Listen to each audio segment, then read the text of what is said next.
The IMF is creating its own money layer using SDRs. Now, I did a whole video breaking this down, talking about how the central bank layer above the central banks is creating their own digital currencies, their own currencies, fiat currencies called SDRs, special drawing rights. Now, on that video, I got lots of comments, lots of questions. Of course, I am picking 5 of the top questions on that video to answer in another video over here that I'm putting on this channel. So these are questions that were asked from my video, The Secret Money Layer, on my main Mark Moss channel, and I'm answering them on this special video for you. Now, if you ask the question, if I am reading your name with your question right now, then just reply, let us know, and we're gonna send you $25 in Bitcoin for asking that question.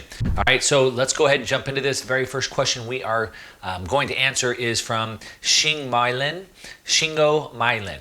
And sorry if I'm not pronouncing it right, but you see it on the screen there. So the question is that using this IMF, this SDR, this secret money layer, does this mean that the feds now have a greater tool in avoiding deflation? So let me frame that up a little bit. So we have inflation, right, where prices are going higher and higher and higher. And then we have deflation where money is going away. And so right now, we're kind of in this battle over inflation or deflation. And so the Fed's goal is to have a 2% inflation. So they want to increase the money supply and they want to see prices increasing at 2% a year. That's their target, that's their goal. They want to have inflation. The problem is they're fighting deflation. The markets are trying to contract.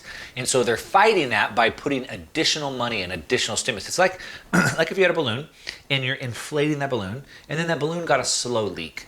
And so you want that balloon to continue getting bigger, but instead it's starting to leak. And so what are they doing? They're fighting it, dumping more money in, putting more air in, trying to blow that back up. So the question is, does the SDR, the IMF has, does that give the Fed a greater tool to avoid deflation? And I would say the answer, I guess, would be no.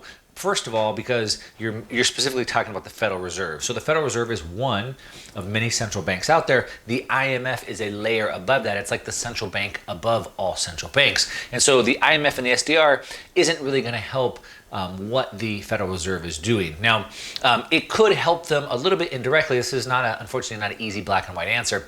It could help them a little bit in a sense where if the IMF creates more SDRs, it might give the Federal Reserve a way to even print even more money than they have already, which I guess could somehow set it off. But the discussion between inflation and deflation is a very nuanced one.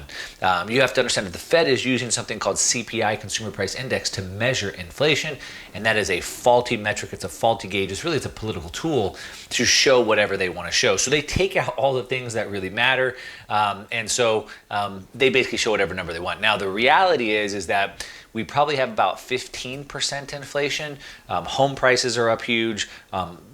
Building materials to build homes are up, lumber, steel, concrete, etc.